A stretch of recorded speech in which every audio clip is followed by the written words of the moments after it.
Apple meeting with shareholders today. The CEO, Tim Cook, is saying that it is very concerned about privacy violations in the technology industry.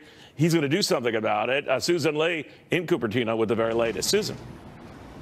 Yeah, lots discussed today, Neil. So, yes, shareholders gathering in this brand new $5 billion Apple campus here in Cupertino, California. And they were here to hear from a management team trying to reignite a stock that has really stalled since it crossed $1 trillion in market cap back in the summer months. So we did have the nominees for the board approved by shareholders today overwhelmingly. And that includes Tim Cook himself, Bob Iger of Disney, and also Al Gore as well. And Apple talking about the new initiatives for 2019, what they're going to focus on in order to get that stock price back up. And they talked about Apple Pay once again, also services expected to double by the year 2020. And then we also have wearables as well, with watch sales up some 50% last year. Now, interestingly enough, there's also discussions about conservative bias and conservative views here in Silicon Valley amongst the liberal bias. And being asked about what a conservative should do if they work for Apple, Tim Cook says, hey, come talk to us. You know, we do not believe in a polarized world, and they are not political. In fact, he says that we don't have a PAC. We do not donate a penny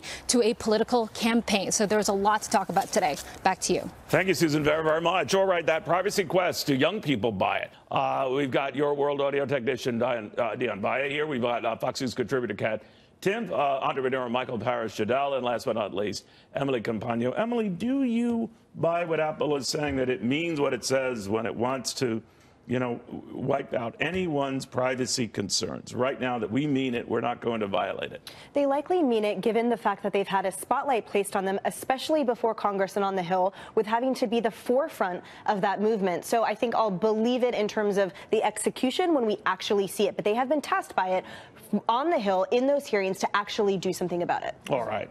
You know, they could talk a good game. A lot of companies do, Kat, but they don't deliver the goods. They make a lot of money. Not Apple, I'm saying, on plowing through this data and getting as much as they can on their customers. I think that in most cases, it is always best to remain extremely paranoid.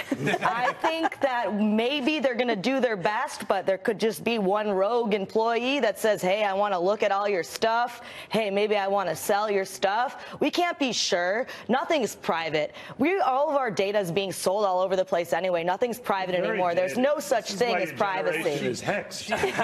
She has a good point, because nowadays no one's ever proactive about hiding our stuff. And right. in this day and age, once it gets out there, there's no real way to get it back. So, you know, when you have these data breaches and leaks, our stuff's everywhere, credit cards, everything like that. And there's no real way or answer for us to be able to take it back and get it back. And it's just hard nowadays. Right. How can you not be jaded with this? You make me jaded. I do want to bring back, but on a different subject. Michael, in case you didn't hear, the former vice president, Joe Biden, is in a world of hurt right now because he had the nerve to say something nice about Joe Biden, that he's decent. Yeah. About Joe, not saying about the vice president. Right. And now liberals are saying, take that back.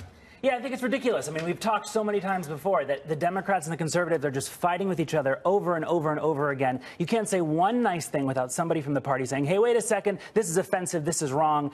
The fact of the matter is Joe Biden is a career politician. He's been in the business a long time. He has allies on both sides. Saying somebody is decent is not saying that you endorse their entire... Also, saying someone's a decent guy it's about the lowest level compliment you can give someone. It's saying, okay, he's not a total jerk. You have to call people jerks in order to be acceptable to your own party? I mean, come on. It's the civility that's gone out. You know, the old days, you'd hear that people would go out and have a beer together if you were on different sides of the aisle. And now they're even actively discouraging people coming together and doing things. Ocasio-Cortez was saying something now where she was going to go after people who vote moderate or go, you know, it's just... She'll primary them. Yeah, and it's very weird because now you're furthering these divides, which isn't very good in our country. And you have to remember that this is in context of President Trump, who he's saying he's not a decent guy. Pence, at least compared to President Trump, is a decent guy. Biden and that's all he was saying. No, actually, that's what he was saying. Right. Exactly. It was a dig on Trump. It's so taboo to say, oh, I like that guy. He didn't even say they said he's decent. If someone said I was just decent, I would be insulted. Kat, I think you're decent. I think you're more take it right back. Cory Booker is making some news. He's introduced a bill to legalize marijuana across the country. You're young. You guys are always high as kites. So, oh my God. What do you think of that? I object. Yeah. Look, just to paint a picture of the climate, I think right now it's particularly ripe. Last year, we saw multi-billion-dollar investments by the parent companies of Svedka Vodka and Corona and Marlboro into the marijuana industry. We had 7 bills going through Congress with different policy being put forth, right? Removing it off Schedule 1, moving it to Schedule 2, et cetera. So the good thing for this. Good thing. It's about time, but it's important to reconcile the federal and state approach. But they're only wanting it now because they can make money off of it. They want to, tax the crap out of it. I'll take it though. I'll take it though. No, because people still get locked up over it. It's that's a good getting locked point. up over a plant. How is that happening? Any of you Over worried about the $500,000 a year. debt or any worried about entitlement programs? Just weed, I guess. What is All that? we're concerned about is weed. No, I think it's a good thing. I think it's time. Okay, but I want to thank you all very much. I know we were rushed here, but I'm glad we were. I had a great time. That'll do it here. The 5 is coming up. We'll see you.